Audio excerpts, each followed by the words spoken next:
बहरहाल खुदा हाफिज अम्मी।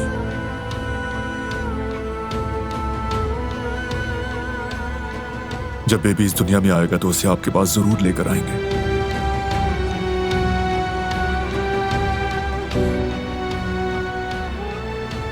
क्या करीम के पास चलें?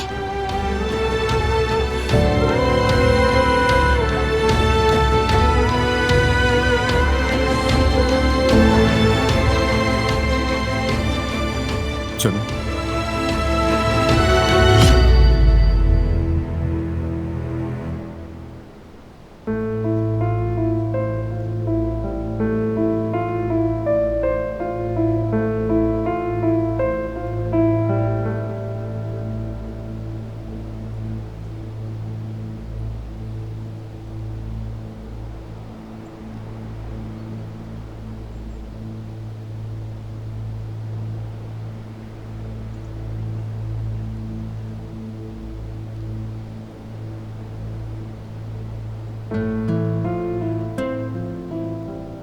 करीम,